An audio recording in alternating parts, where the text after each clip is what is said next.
Hi friends, welcome to Velavan multi vlog YouTube channel.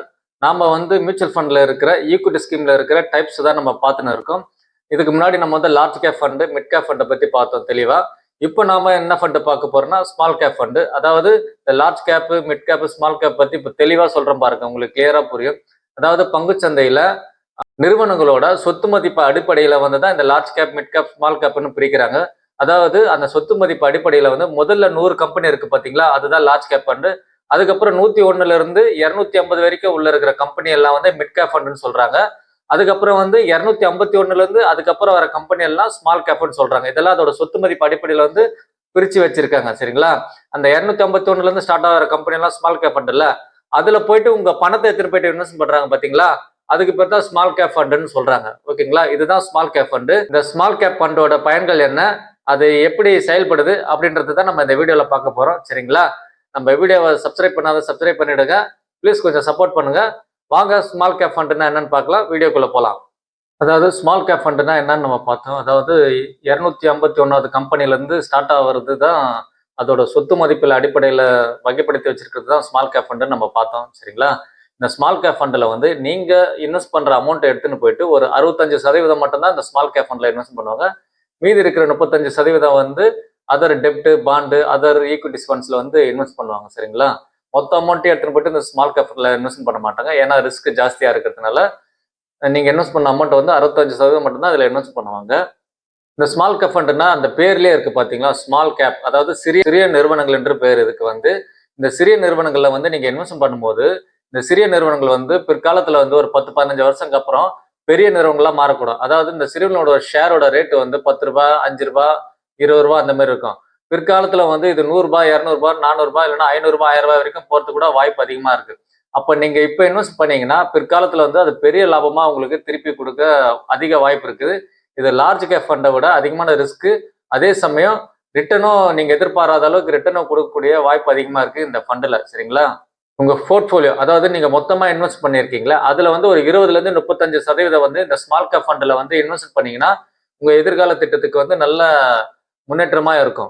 இந்த small cap fund குறைந்த காலத்துக்கு ஏற்றதில்லை. அதாவது நீங்க உடனே இன்வெஸ்ட் பண்ணிட்டு உடனே ப்ராஃபிட் பார்க்கணும்னு நினைச்சீங்கன்னா அந்த ஸ்மால் கேப் ஃபண்ட்ல அதிக ரிஸ்க் இருக்குது. சரிங்களா? இது நீண்ட காலத்துக்கு தான் ஏற்றது. அதாவது ஒரு 7, 8 இல்லைன்னா 10 வருஷத்துக்கு மேல நீங்க வெயிட் பண்றீங்கன்னா இந்த ஸ்மால் கேப் ஃபண்ட் உங்களுக்கு நல்ல சூப்பரான ரிட்டர்ன் கொடுக்கறதுக்கு அதிகமான வாய்ப்பு இருக்குது. ஏன்னா நீங்க எதிர்பார்க்காத அளவுக்கு இந்த ஸ்மால் கேப் ஃபண்ட்ல ரிட்டர்ன் அதிகமா கொடுக்கும். இந்த ஸ்மால் கேப் ஃபண்ட்ல இருக்கிற ரிஸ்க்கை நம்ம பார்த்துடலாம். இந்த small cap fund share market சரியும் போது அதாவது இறங்கும் போது இந்த ஸ்மால் கேப் ஃபண்ட் மிக வேகமா கீழே டவுன் ஆயிடும். அதாவது மிக வேகமா சரிஞ்சிடும் இது. அதனால இது ரொம்ப ரிஸ்க் ஜாஸ்தி. அதே சமயம் இது என்னால ரிஸ்க் அதிகமா எடுக்க முடியும், எனக்கு ரிஸ்க் தான் வேணும் அப்படின்னு நினைக்கிறவங்க இந்த ஸ்மால் கேப் ஃபண்ட்ல தாராளமா போயிட்டு நீங்க இன்வெஸ்ட் பண்ணலாம். சரிங்களா? அப்புறம் இந்த ஸ்மால் கேப் ஃபண்ட்ல யாரெல்லாம் இன்வெஸ்ட் பண்ணலாம்னா, மாதம் எஸ்ஐபி பண்றேன்னு நினைக்கிறவங்க ஸ்மால் கேப் ஃபண்ட்ல இன்வெஸ்ட் பண்ணலாம். அப்புறம் ஹை ரிஸ்க் எடுக்க தயாராக இருக்கிறவங்க கூட இதுல இன்வெஸ்ட் பண்ணலாம். குறைந்தபட்சம் ஒரு 5 7 8 9 வருஷம் வெயிட் பண்றவங்க கூட இந்த ஸ்மால் கேப் ஃபண்ட்ல இன்வெஸ்ட் பண்ணலாம். இவங்க எல்லாம் இந்த ஸ்மால் கேப் ஃபண்டை கன்சிடர் பண்ணி இன்வெஸ்ட் பண்ணுங்க. சரிங்களா? அப்புறம் வாங்க நம்ம மியூச்சுவல் ஃபண்ட் சேனல்ல நான் ஒவ்வொரு ஃபண்டோட எக்ஸ்பிளனேஷன் பண்ணும்போதும் நான் அந்த ஃபண்டோட ஸ்கீமோட பர்ஃபார்மன்ஸை பத்தி உங்களுக்கு நான் வீடியோல போட்டு காமிச்சிட்டு இருக்கேன். ஸோ அந்த ஃபண்டில் எவ்வளோ ஃபண்டு அலோகேட் பண்ணுறாங்க ஈக்விட்டிஸில், அதையும் உங்களுக்கு நான் வீடியோவில் காமிச்சிட்டு இருக்கேன். ஸோ இது இன்னைக்கும் ஒரு கஸ்டமரோட ஸ்மால் கேப் ஃபண்டோட போர்ட்ஃபோலியோ ஸ்டேட்மெண்ட் தான் உங்களுக்கு காட்ட போகிறேன். சரிங்களா? வாங்க அதை பார்த்துட்டு நம்ம வீடியோ கம்ப்ளீட் பண்ணிடலாம். சரிங்களா? நான் நிப்பான் இண்டியா ஸ்மால் கேப் ஃபண்டு எடுத்திருக்கேன். சரிங்களா? அதில் எப்படி ஃபண்டு அலோகேட் பண்ணியிருக்காங்க நம்ம பார்க்கலாம்.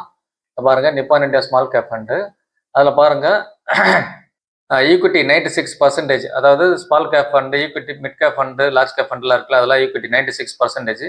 கேஷ் 3லேருந்து 4% அலோகேட் பண்ணிருக்கு. இந்த கேஷ் 3லேருந்து 4% அவங்க பேங்க்ல இருக்கிற மாதிரி அந்த அமௌண்ட் அப்படியே வச்சுப்பாங்க. அது பாருங்க இருக்குங்களா, அது எப்படி அலோகேட் பண்ணியிருக்காங்க பாருங்க.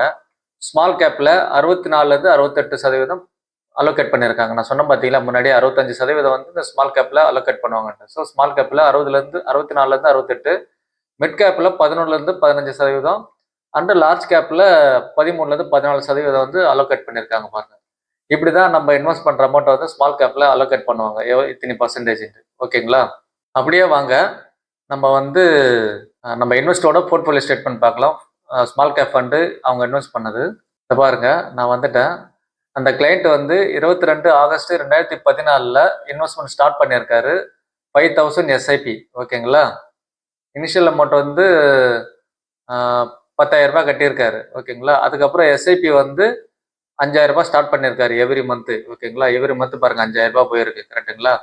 அவர் வந்து எத்தனை வருஷம் அந்த 5,000 ரூபாய் கட்டியிருக்காருன்னா 2020 மார்ச் வரைக்கும் கட்டியிருக்காரு. Monthly 5,000 SIP. ஓகேங்களா. அவர் டோட்டலா 6 வருஷம் இன்வெஸ்ட் பண்ணியிருக்காரு. 2014 இருந்து 2020 வரைக்கும். ஸோ 6 இயர்ஸ் ஆகுதுங்களா. அந்த 6 இயர்ஸ் அவர் கட்டின எஸ்ஐபி அமௌண்ட் எவ்வளோனா 1,34,800 ரூபாய் கட்டியிருக்காரு. எப்போ 2020 வரைக்கும் இந்த அமௌண்ட் தான் அவர் கட்டியிருக்காரு. அதோட கரண்ட் வேல்யூ பாருங்க 5,88,700 ருபீஸ் இருக்கு. ஓகேங்களா. 2020ஓட இன்வெஸ்ட் பண்றது நிறுத்திட்டாரு எஸ்ஐபி. அது வரைக்கும் அவர் கட்டின அமௌண்ட் வந்து 1,34,800 ரூபாய். இப்போ அதோட கரண்ட் வேல்யூ பாருங்க 5,88,705 ரூபாய் இருக்கு. ஓகேங்களா. இது கொஞ்சம் நல்ல ப்ராஃபிட் தான். 6 வருஷத்துக்கு நல்ல ப்ராஃபிட் தான் அது. ஓகேங்களா. ஸோ ஸ்மால் கேப் ஃபண்டு இப்படி தான் இருக்கும். இவர் என்ன பண்ணிருக்காரு, ஒரே டைமா இன்வெஸ்ட் பண்ணாம எஸ்ஐபி மூலமா இன்வெஸ்ட் பண்ணிருக்காரு. ஸோ எஸ்ஐபி மூலமா ஸ்மால் கேப் இன்வெஸ்ட் பண்ணும்போது கொஞ்சம் ரிஸ்க் வந்து கம்மியாகும். சரிங்களா. ஸோ இந்த மாதிரி பார்த்து நீங்க ஸ்மால் கேப் ஃபண்ட்ல இன்வெஸ்ட் பண்ணுங்க. புரிஞ்சுதுங்களா ஸ்மால் கேப் ஃபண்டுனா? ஓகே. இது வரைக்கும் பார்த்தீங்க ஸ்மால் கேப் ஃபண்டுனா உங்களுக்கு ஓரளவுக்கு புரிஞ்சிருக்கும்னு நினைக்கிறேன். சரிங்களா. நம்ம வீடியோ வந்து சப்ஸ்கிரைப் பண்ணுங்க. நம்ம வந்து தேவையில்லாத வீடியோலாம் நம்ம போடல, யூஸ்ஃபுல்லான வீடியோ தான் போடுறேன். பப்ளிக் வந்து கொஞ்சம் மியூச்சுவல் ஃபண்டை பற்றி, ஷேர் மார்க்கெட்டை பற்றி, அதர் டிரான்சாக்ஷன்களை பற்றிலாம் கொஞ்சம் நாலேஜபிள் வரணுன்றதா கொஞ்சம் ஹெல்ப்ஃபுல்லான வீடியோ தான் போடுறோம்.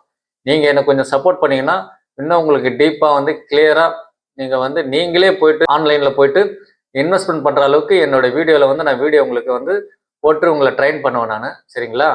கிளியராக எக்ஸ்பிளைன் பண்ணுவேன். அதனால கொஞ்சம் சப்போர்ட் பண்ணி சப்ஸ்கிரைப் பண்ணி நம்ம சேனலை கொஞ்சம் சப்போர்ட் பண்ணுங்க. சரிங்களா. ரொம்ப நன்றி. வணக்கம். தேங்க்ஸ்.